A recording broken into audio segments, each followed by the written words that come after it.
Hello students, आप सभी का सेंडे सर मैथ सॉल्यूशन में स्वागत है। हम Sunil Kumar Sende, assistant professor, sample college Bhandara. Last lecture में हम लोग ने वेक्टर स्पेस पढ़ा था, वेक्टर स्पेस की डेफिनेशन देखे थे और उसके कुछ एग्जांपल देखे थे। आज हम लोग पढ़ने वाले सब स्पेस कि सब स्पेस किसे कहते हैं और सब स्पेस के ऊपर डिपेंड एक थ्योरम्स करने वाले और एक कॉरलरी करने वाले हैं।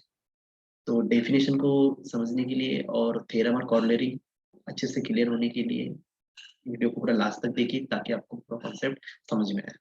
बीच में से आप छोड़ दोगे तो चीजें आपकी क्लियर नहीं होंगी। ओके,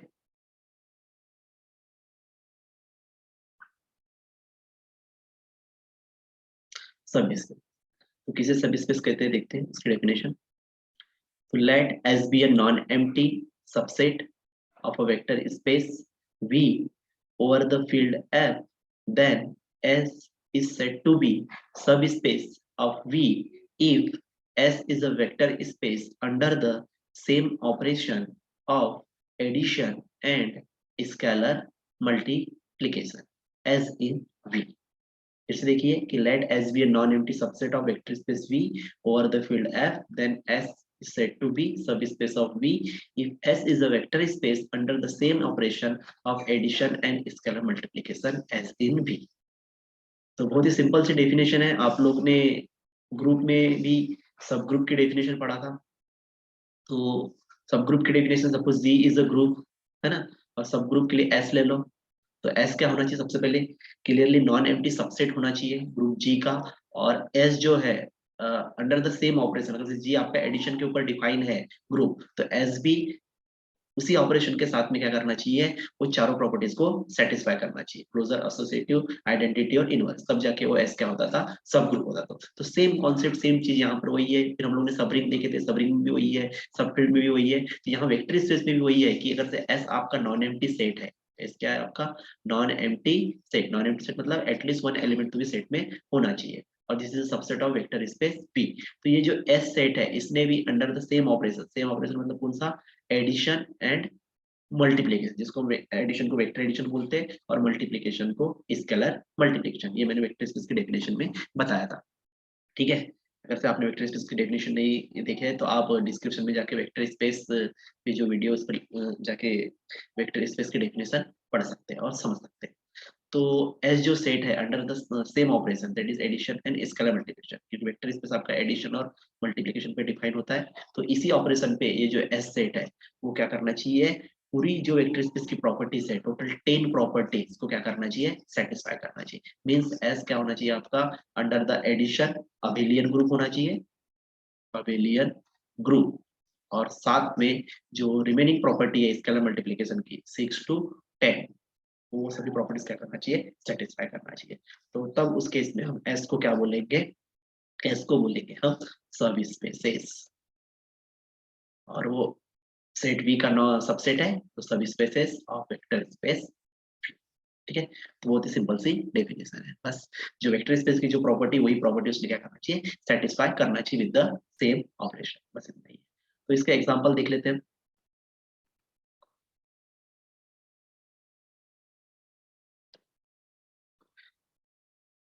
तो एग्जांपल देखिए, मैंने वेक्टर स्पेस में आपको कुछ एग्जांपल बताया था, लिया था। तो जैसे set of real number over the field R, ये आपका वेक्टर स्पेस बना था, है ना। और similarly set of complex number over the field, ये भी क्या बना था आपका? वेक्टर स्पेस बना था। ये हम लोग दो एग्जांपल देखते हैं वेक्टर स्पेस में। तो यहाँ से देखते हैं कि सब स्पेस क्या होता है। तो आपको पता है कि आर जो सेट है, set of real number is the subset of complex number, है ना। कॉम्प्लेक्स नंबर का क्या होता है? सबसेट होता है। मतलब जो भी एलिमेंट रियल के होते हैं वो सभी एलिमेंट किसके होते हैं? कॉम्प्लेक्स के होते हैं। ये सबसेट का मीनिंग होता है। ठीक है, तो आर के जो भी एलिमेंट है सभी एलिमेंट कहाँ होना चाहिए? कॉम्प्लेक्स में। तो R is subset of complex. तो यहाँ पे देखिए आर जो डिफाइन है आपका, वो ओवर द फील्ड आर के ऊपर डिफाइन है। और सेट ऑफ जो कॉम्प्लेक्स नंबर है वो किसके ऊपर डिफाइन है? आर के ऊपर डिफाइंड है ना। तो दोनों के लिए फील्ड भी क्या होना चाहिए? सेम होना चाहिए। देखो वेक्टर स्पेस की जो फील्ड एफ है, तो एस की फील्ड क्या होना चाहिए? सेम होना चाहिए। और दोनों एक दूसरे के सबसेट होना चाहिए। तो और दो ये भी वेक्टर स्पेस हुआ था, ये भी वेक्टर स्पेस। तो यहाँ से हम बोल सकते हैं कि R over the R is the subspace of C over the R. ठीक है, तो ये बहुत बड़ी एग्जांपल है। और आप और कुछ एग्जांपल देख सकते हैं आप, जैसे रैशनल नंबर का एग्जांपल देख सकते हैं कि रैशनल नंबर का जो सेट है ओवर द रैशनल नंबर, ये सबसेट होगा। इसके ऊपर सबसेट होगा set of real number over the field same होना चाहिए। फील्ड क्या होना चाहिए? सेम। ये कॉम्प्लेक्स वे भी होगा, सब स्पेस। ठीक है, ये दोनों के लिए क्या होगा? ये सब स्पेस होगा। तो एग्जांपल आपको समझ में आ गया होगा। ठीक है, पहली कंडीशन है क्यों क्या होना चाहिए? नॉन एम्प्टी सबसेट होना चाहिए। ठीक है, मतलब जिसको हम सब स्पेस बोलने वाले हैं, जिस सेट को हम क्या बोलने वाले हैं, सब स्पेस बोलने वाले हैं, वो क्या होना चाहिए? सबसेट होना चाहिए। किसका सबसेट होना चाहिए? वेक्टर स्पेस का। ठीक है, और उसके बाद में वो प्रॉपर्टी क्या करना चाहिए? उसने सेटिस्फाई करना चाहिए। तो सब स्पेस के ऊपर एक बहुत ही बढ़िया थ्योरम है, और वो थ्योरम करने वाले, और वो थ्योरम इसलिए भी इंपॉर्टेंट है कि सब स्पेस के जो एग्जांपल हमको एग्जाम में आते हैं, वो एग्जांपल उस थ्योरम से या उस और उसका हमें कॉर्नरी देखने वाले उससे वो सॉल्व होते हैं। क्योंकि जब एग्जाम में क्वेश्चन आएंगे सब स्पेस के ऊपर, तो आप ऐसे अपनी 10 प्रॉपर्टीज प्रूव नहीं कर, क्योंकि 10 प्रॉपर्टीज प्रूव करेंगे तो वो टाइम जाएगा, तो इतनी प्रॉपर्टी प्रूव नहीं करना है। तो थ्योरम से हम लोग समझेंगे कि सिर्फ सब स्पेस बताने के लिए हमको सिर्फ क्या प्रूव करना है, तो वो अभी हम लोग देखने वाले हैं। तो थ्योरम को समझने के लिए पूरा वीडियो को लास्ट तक देखिए, बहुत ही इंपॉर्टेंट थ्योरम है, एग्जाम में बहुत बार पूछता है। और उस थ्योरम से रिलेटेड जो कॉर्नरी करने वाले हैं, वो कॉर्नरी भी बहुत इंपॉर्टेंट है। ठीक है, और उसी को लेके हमको जो क्वेश्चन पूछते हैं सब स्पेस के, जो एग्जाम्पल हमको सॉल्व करने बोलता है, वो उसी के थ्रू क्या होते हैं? सॉल्व होते हैं। ठीक है, okay.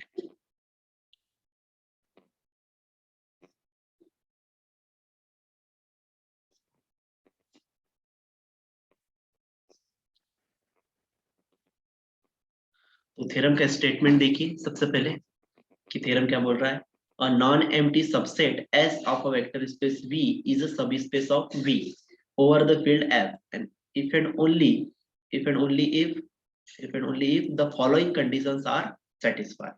Number one, for every UV belongs to S, then U plus V belongs to S, and second condition is for every U belongs to S and alpha belongs to field, then alpha into U belongs to S. तो ये जो theorem है, दो part में theorem है ना।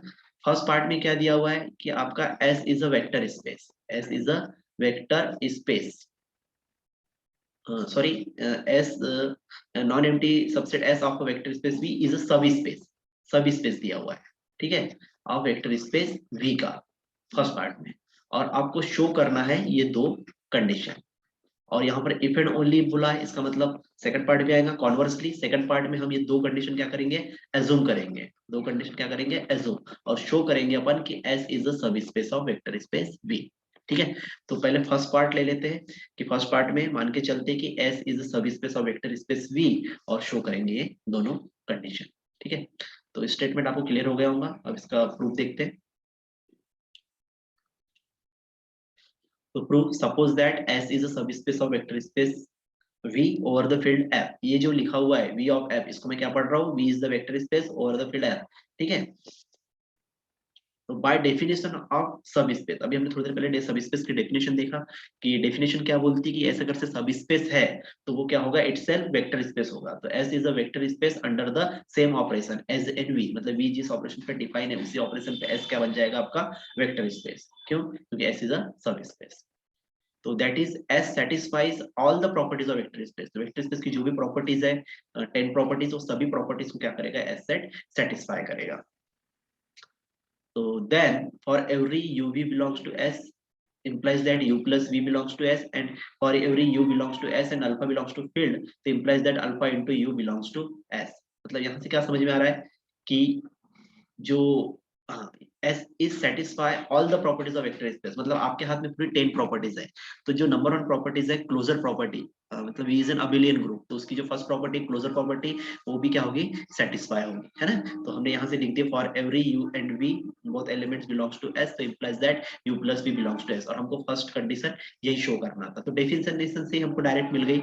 और ये जो प्रॉपर्टी है, प्रॉपर्टी नंबर 6 है, स्केलर मल्टीप्लिकेशन की फर्स्ट प्रॉपर्टी। बस डेफिनेशन में देखिए हमने वेक्टर स्पेस की, तो 6 नंबर था उसका। ठीक है, तो for every U belongs to S and alpha belongs to field implies that alpha into U belongs to S. तो दोनों प्रॉपर्टीज को हमने कहां से लिख दी है? डेफिनेशन से, और हमको यही रिजल्ट शो करना था फर्स्ट पार्ट में। अब इसका जो सेकंड पार्ट है, कन्वर्स पार्ट, उसमें ये जो बहुत कंडीशन है, ये हम मान के चलेंगे कि सेटिस्फाई कर रहा है, और हम प्रूव करेंगे कि S is a sub space of vector space V over the field है। तो इसका जो सेकंड पार्ट है वही इंपॉर्टेंट है, फर्स्ट पार्ट में तो ज्यादा दिमाग लगाना नहीं पड़ा हमको। सेकंड पार्ट देखते हैं। तो conversely suppose that condition 1 and 2 are satisfy, मान के चल रही कि बोथ कंडीशन आर सेटिस्फाई, तो we have to prove that S is a subspace of vector space V over the field F। तो first to prove that S is an abelian group under the addition. अब यहाँ पे आपको S को subspace बताना है ना, तो पूरी 10 प्रॉपर्टी सेटिस्फाई करना पड़ेगा। सब स्पेस का मतलब इट्स क्या होना चाहिए, वेक्टर स्पेस होना चाहिए विद द सेम ऑपरेशन जो V पर डिफाइन है। तो हम पहले अंडर द एडिशन S को अबिलियन ग्रुप बताएंगे, मतलब वेक्टर एडिशन है ना, जो डेफिनेशन में देखा था हमने। तो यहाँ पे आपको अबिलियन ग्रुप बताना है, अबिलियन ग्रुप बताना है, इसका मतलब आपको पूरी 5 प्रॉपर्टी सेटिस्फाई करना पड़ेगा, है ना। Closure, associative, existence of identity और इनवर्स, ये 4 प्रॉपर्टी मिलकर क्या बन जाएगा, ग्रुप। और फिर 5th नंबर की प्रॉपर्टी अपन शो करेंगे कौन सी, कम्यूटेटिव लॉ, मतलब कम्यूटेटिव लॉ क्या करना चाहिए उसने, सेटिस्फाई। तो आप लोग ने ग्रुप थ्री में एक थ्योरम पढ़ा है कि सब ग्रुप अगर से हम प्रूव करते हैं तो ये 4 प्रॉपर्टी हमको प्रूव करने की जरूरत नहीं है। आप क्या करो, कोई भी 2 एलिमेंट कंसिडर कर लो जिस सेट को हमको ग्रुप बताना है। जैसे मान के चलो एस को मेरे को सब ग्रुप बताना है ग्रुप जी के लिए, तो एस से हम कोई भी 2 एलिमेंट ले लेंगे, कोई भी 2 एलिमेंट ले लेंगे, एक्स और वाई बिलोंग्स टू एस, तो implies that X minus Y belongs to S.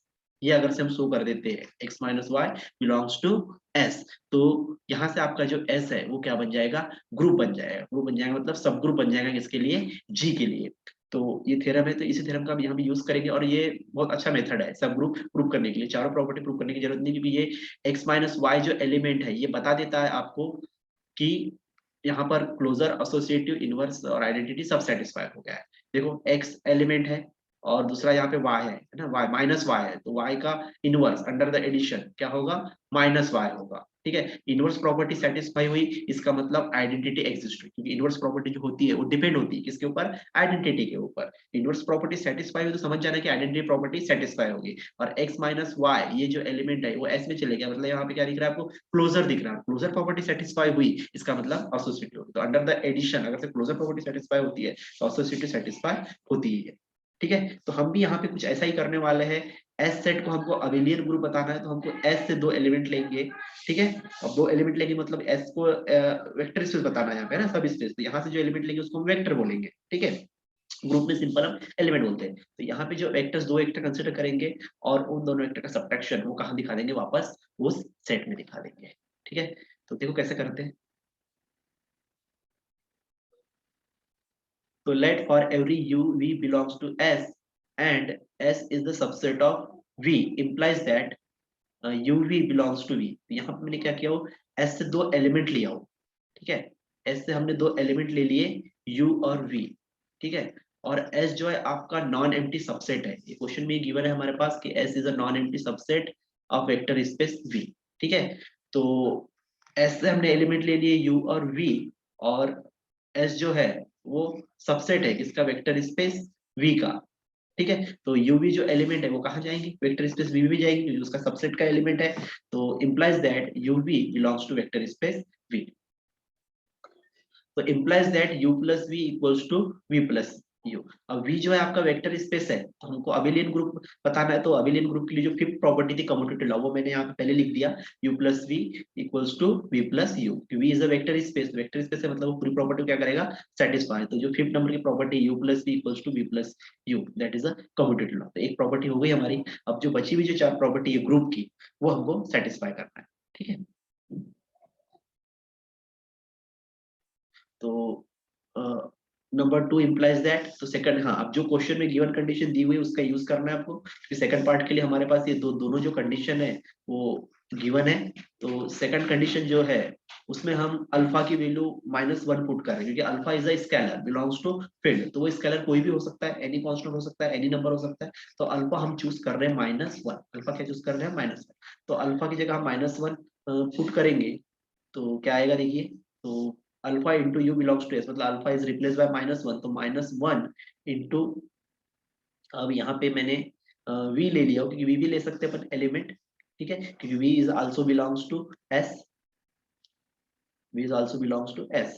ठीक है, तो -1 into V belongs to s, क्योंकि हाँ देखो u और v ये 2 एलिमेंट हम लोग s से लेने वाले हैं और हमको ग्रुप बताना है, तो हम बताने वाले u minus V belongs to s, इसलिए मैंने v का जो इनवर्स है -v एलिमेंट एस में है क्या नहीं, ये चेक करने के लिए हम लोग ने यहाँ पे क्या लिए, वी लिए। ठीक है, तो यू की जगह हमने वी सिलेक्ट कर लिए, तो -1 into V belongs to S implies that क्या हो जाएगा, ये minus V belongs to S. ठीक है, तो माइनस वी जो एलिमेंट है वो कहाँ चले गया, एस में चले गया। तो इनिशियली हमने एस से जो एलिमेंट कंसिडर किए थे, कौन कौन से एलिमेंट लिए थे, यू और वी। तो अब हमारे पास एस में यू, वी और माइनस वी भी आ गया, मतलब वी का इनवर्स एलिमेंट आ गया under the addition, that is a minus V. ठीक है, चलो आगे।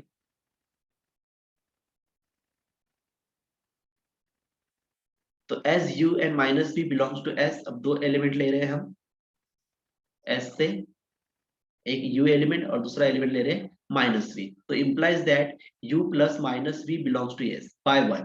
तो बाय वन देखिए, कंडीशन नंबर वन क्या है कि for every U V belongs to S then U plus V belongs to क्या होता है, एस होता है। ठीक है, ये कंडीशन हमारे पास गिवन है इस पार्ट के लिए। तो हमने अब ये एलिमेंट यहाँ पे यू और वी की जगह क्या ले लिए, यू और माइनस वी ले लिए। तो यू प्लस माइनस वी है ना, इस कंडीशन के अकॉर्डिंग ये एलिमेंट कहाँ जाएगा आपका, एस में। तो U plus minus V belongs to S, तो implies that u plus minus v मतलब u minus v belongs to s।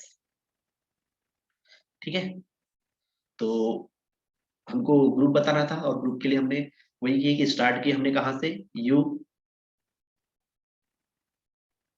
uv belongs to s, और शो करके बता दिया हमने u minus v belongs to s। तो s is an abelian group, s is an abelian group under the addition। क्यों, क्योंकि पहले हमने कम्यूटेटिव लॉ शो कर दी, ये हो गया आपका कम्यूटेटिव लॉ, और बाकी ये सब ग्रुप। ठीक है, तो ये चार प्रॉपर्टी और ये मिलके क्या बन गया आपका abelian group under the addition. तो जब भी आपको सब ग्रुप पीछे, तो आपको क्लोजर, एसोसिएटिव, इनवर्स आइडेंटिटी ये सब प्रूव करने की जरूरत नहीं है। बस सिंपली दो एलिमेंट कंसीडर कर लेना है, जिस सेट को आपको क्या बताना है, सब ग्रुप बताना है। तो यहाँ पे हम लोग ने दो एलिमेंट ले लिए थे एस से, यू और वी, और जो सेकंड एलिमेंट है उसका हमने इनवर्स दिखा दिया, minus V also belongs to S. तो और ये फर्स्ट कंडीशन जो गिवन थी उसका यूज किया, तो U minus V belongs to कहाँ चले गया, एस में। ठीक है, तो उसका क्लोजर प्रॉपर्टी क्या कर देना, सेटिस्फाई कर देना।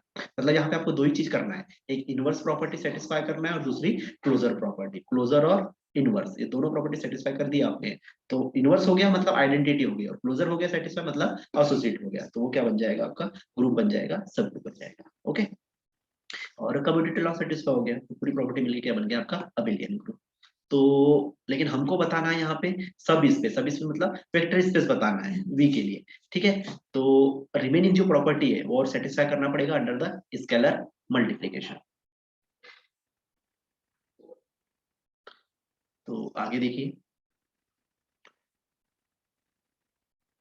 तो now let for every u v belongs to s and alpha beta belongs to field। अब हम क्या कर रहे हैं, u और v दो एलिमेंट ले रहे हैं s से, और अल्फा और बीटा स्केलर चूज कर रहे हैं फील्ड f से। as s is a subset of v, तो हमारे पास क्वेश्चन में गिवन है कि s is a non empty subset of v। तो implies that u और v ये जो एलिमेंट है कहाँ चले जाएंगे, v में, क्योंकि s का एलिमेंट है और s is a subset of v, तो u v belongs to v। तो बट v is a सब स्पेस, सॉरी यहाँ पे एक्चुअली मैंने लिखना था but v is a vector space. Okay, सब इसको काट देते हैं, ये हो जाएगा आपका वेक्टर स्पेस। ठीक है, vector space over the field F. तो V is a vector space over the field F, इसका मतलब ये जो V जो सेट है वो ऑल द प्रॉपर्टीज को सेटिस्फाई करेगा वेक्टर स्पेस की, है ना, सब प्रॉपर्टीज को क्या करेगा, सेटिस्फाई करेगा। तो by definition vector space satisfy the following properties. तो कौन कौन सी प्रॉपर्टी सेटिस्फाई करेगा, पूरी 10 प्रॉपर्टीज को सेटिस्फाई करेगा। तो हमको सिर्फ जो स्केलर मल्टीप्लिकेशन प्रॉपर्टी है वही प्रॉपर्टी की क्या है, जरूरत है। तो वही प्रॉपर्टी हम यहाँ पे देखेंगे। तो उसमें scalar multiplication 6 number property alpha into U belongs to S, क्योंकि एस के लिए सेटिस्फाई करना है, तो यहाँ पे हम एस के लिए लिखेंगे क्योंकि एस से हमने एलिमेंट लिए है। ठीक है, लेकिन वही एलिमेंट वी में गए तो डेफिनेशन किसकी लगेगी, आपकी वेक्टर स्पेस की। तो पूरी प्रॉपर्टी जो है वन बाय वन जो पांचों प्रॉपर्टी है क्या कर लेगा, सेटिस्फाई करेगा अंडर द स्केलर मल्टीप्लिकेशन। तो ये 5 प्रॉपर्टी एस जो सेट है आपका क्या करेगा, सेटिस्फाई करेगा, क्योंकि S is the subset of vector space V. तो एस के जो एलिमेंट है यू और वी, वही एलिमेंट किसके, आपके वेक्टर स्पेस वी के। ओके,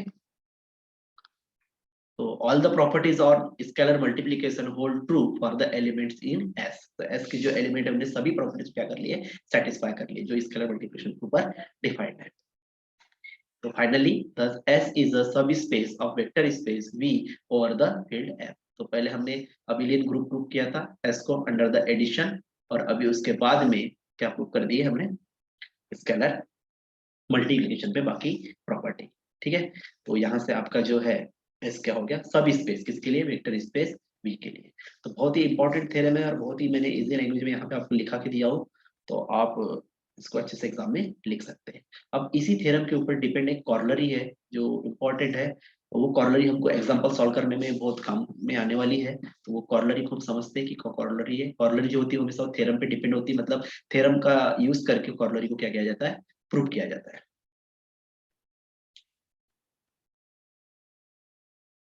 ठीक है, तो कॉर्लरी देखिए क्या बोल रही है कि a non empty subset S of a vector space V is a subspace of V over the field F if and only if for every U V belongs to S and alpha beta belongs to field then alpha into U plus beta into V belongs to S. ठीक है, यहाँ भी if and only if है, मतलब दो part में आपको इसका प्रूव करना है। तो फर्स्ट पार्ट में हम एज्यूम करेंगे कि S is a subspace of V over the field f and so that alpha into u plus beta into v belongs to s, और सेकंड पार्ट में ये आपका गिवन होगा और प्रूव करेंगे हम s is a subspace of vector space v। ठीक है, तो proof given that s is a non empty subset of vector space v, आपका s गिवन है non empty subset। Suppose that s is a subspace of vector space v over the field f। तो first part में हम assume कर रहे हैं कि s is a subspace and we have to prove that for every uv belongs to s and alpha beta belongs to field then alpha into u plus beta into v belongs to s। ठीक है, ये आपको result show करना है। तो अब coronary है तो यहाँ पे हम थ्योरम का यूज करेंगे, तो अभी हमने थोड़ी देर पहले थ्योरम देखा है, तो थ्योरम का यूज हम यहाँ पे करने वाले हैं। तो देन अब यहाँ पे देखिए जो हमने पहले थ्योरम देखा था कि एस अगर से सब स्पेस है वेक्टर स्पेस वी का, तो ये दो कंडीशन क्या करेगा, सेटिस्फाई करेगा। तो ये दो कंडीशन मैंने लिखा हुआ है कहाँ से, थ्योरम से।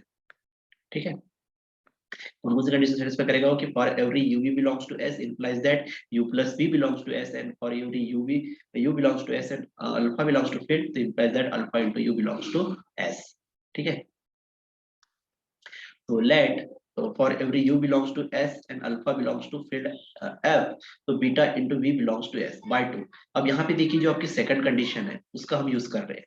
सेकंड कंडीशन क्या है कि एक एलिमेंट आप कहां से ले लो, सेट से ले लो एस, है ना, यू वेक्टर, और फील्ड से क्या ले लिया है, अल्फा ले लिया है। तो अल्फा इंटू यू कहाँ जाता है, एस में जाता है। तो अब हम यहाँ पे यू की जगह चूज कर रहे हैं वी और अल्फा की जगह चूज कर रहे हैं बीटा। क्यों, क्योंकि अपने को हमारा जो टारगेट है वो है कि alpha into U plus beta into V belongs to S. तो बीटा इंटू वी ये वाला एलिमेंट हम कहाँ ले जा रहे हैं, एस में ले जा रहे हैं। तो यू की जगह मैंने वेक्टर चूज कर लिया वी और अल्फा की जगह स्केलर क्या चूज कर लिया हमने, बीटा। तो let for every v belongs to s and beta belongs to f तो implies that, तो सेकंड जो कंडीशन हमारे पास यहाँ पे गिवन है उसके अकॉर्डिंग स्केलर इनटू वेक्टर कहाँ जाएगा, सेट s में। तो बीटा इंटू वी कहाँ चले जाएगा, बिलोंग्स टू s। ठीक है, तो हमारे पास अब जो बीटा इंटू वी जो एलिमेंट है वो कहाँ चले गया, s में, और अल्फा इंटू यू ये भी कहाँ है, s में।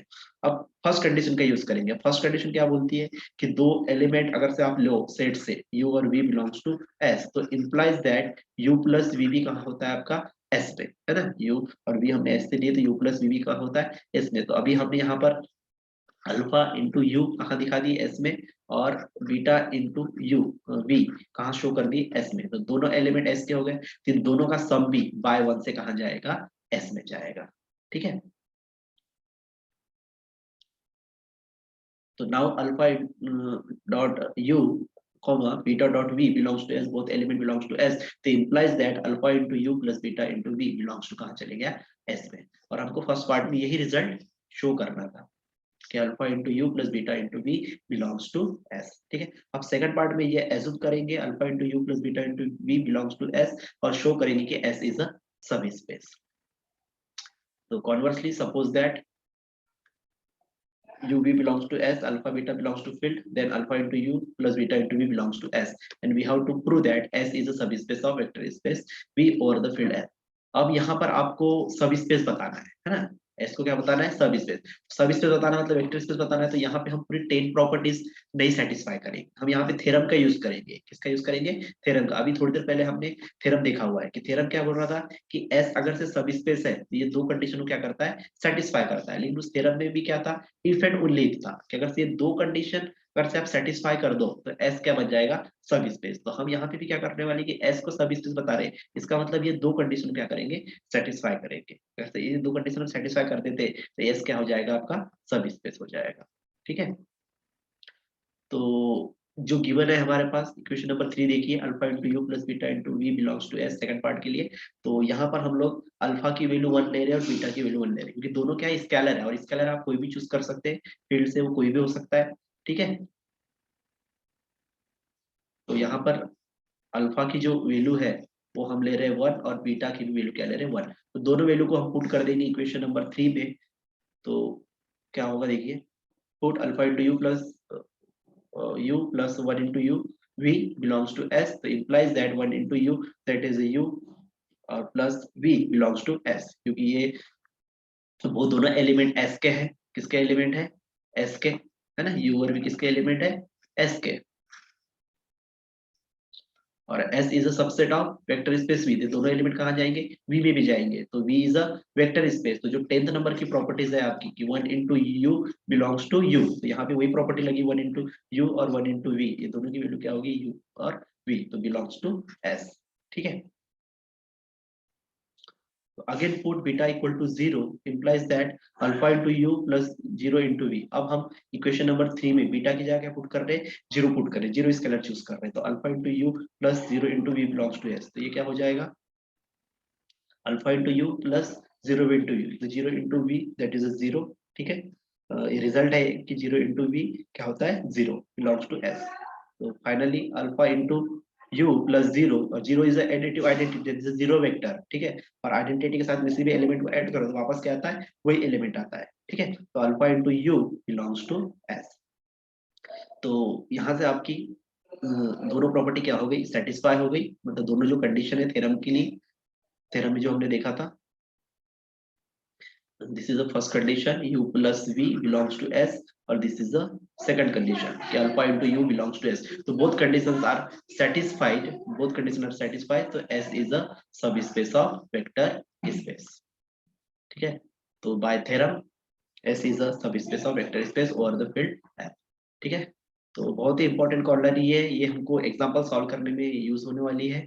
हम पूरी 10 प्रॉपर्टी सेटिस्फाई नहीं करेंगे, जब भी किसी सेट को सब स्पेस बताएंगे तो खाली ये दो कंडीशन प्रूव करेंगे। तो आपको जब भी सब स्पेस बताना है, जब भी आपको सब स्पेस बताना है किसी भी सेट को, तो एक तो आप u plus V belongs to set suppose s है, या फिर alpha into U belongs to s ये बता दो, या फिर ये वाला कॉम्बिनेशन बता दो, alpha into U plus beta into v belongs to x। ठीक है, अगर से इस टाइप की आप कंडीशन सेटिस्फाई कर दे तो एक तो ये करो, ये दो दो कंडीशन, या तो फिर ये सिंगल कंडीशन, तो उस केस में आपका जो s है वो क्या हो जाएगा, सब स्पेस हो जाएगा बाय थ्योरम बाय कॉर्नरी। ठीक है, तो बाकी 10 प्रॉपर्टीज प्रूव करने की जरूरत नहीं है। ओके, तो सब स्पेस, उसके एग्जांपल और थ्योरम कॉर्नरी, ये पूरा कॉन्सेप्ट आपको अच्छे से समझ में आ गया होगा ऐसा मैं समझता हूँ। और कुछ भी डाउट हो तो आप मुझे कमेंट करो, पूछ सकते हो। ठीक है, कोई स्टेप नहीं क्लियर होगी तो, और समझ में आता है सब पढ़ाना तो लाइक जरूर कीजिए, और चैनल को सब्सक्राइब कीजिए और शेयर कीजिए। ठीक है, सब्सक्राइब इसी के लिए कीजिए कि जब भी मैं आपका नया वीडियो बनाऊँ तो आपको मिले नोटिफिकेशन, बिना आप ऑन कर लो। ठीक है, ओके।